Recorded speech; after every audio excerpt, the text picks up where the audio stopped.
حضور کن فیکون کے لفظی ترجمہ سے تسلی نہیں ہوتی، کچھ ارشاد کیا ترجمہ ہے وہ؟ کہ اللہ تعالیٰ جب فرماتا ہے کہ ہو جا تو بس ایسا ہی ہو جاتا ہے. کیا یہ کہاں سے لیا ترجمہ آپ نے؟ میں نے ترجمہ لیا نہیں، ویسے ہی میں اپنے ذہن سے اپنے ذہن سے پتہ نہیں کیا ہمیں ترجمہ یاد کیے. تفسیر سبیل دکھائیں. ویسے میں آپ کو بتاؤں جو ترجمے اکثر ملتے ہیں مجھے اس سے اختلاف ہے ان ترجموں سے، اور جو میں قرآن کریم کا آج کل ترجمہ خود پیش کر رہا ہوں اس میں کن فیکون کے خصوصیت سے میں نے یہ ترجمہ کیا ہے کہ جب اللہ تعالیٰ فرماتا ہے ہو جا تو وہ ہونا شروع ہو جاتا ہے اور ہو کر رہتا ہے.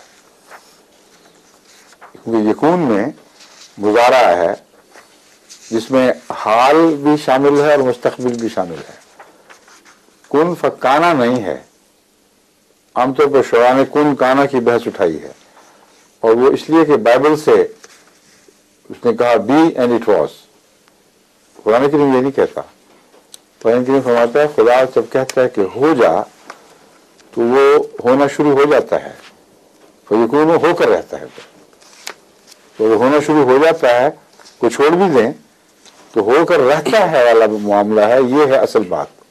یہ ترجمہ ضروری ہے، لیکن خدا تعالیٰ کے حکم اور فعل کے جاری ہونے کے درمیان کوئی لمحہ نہیں ہے.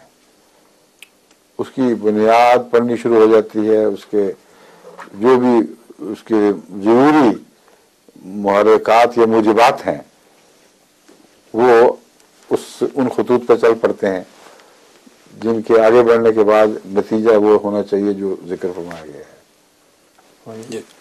یہ ایک مثال ہے. ثم قال له کن فیکون، یہ سورہ آل عمران میں ہے. ترجمہ یہ کیا گیا ہے پھر اس کے متعلق کہا کہ تو وجود میں آ جا تو وہ وجود میں آنے لگا. حضرت مسلم موعود نے بالکل وہی رنگ اختیار، یہاں تو بالکل وہی رنگ اختیار فرمایا ہے، وجود میں آنے لگا. تو میں یہی ترجمہ کرتا ہوں وجود میں آنے لگا اور آ گیا، آخر پر بالآخر آ گیا. اس سے اتنا فرق ہے.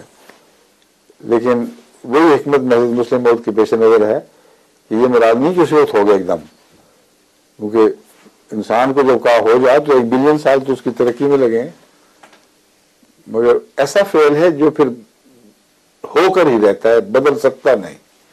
ناممکن ہے کہ اس کی تکمیل کی راہ میں پھر کوئی چیز حائل ہو جائے. ٹھیک ہے.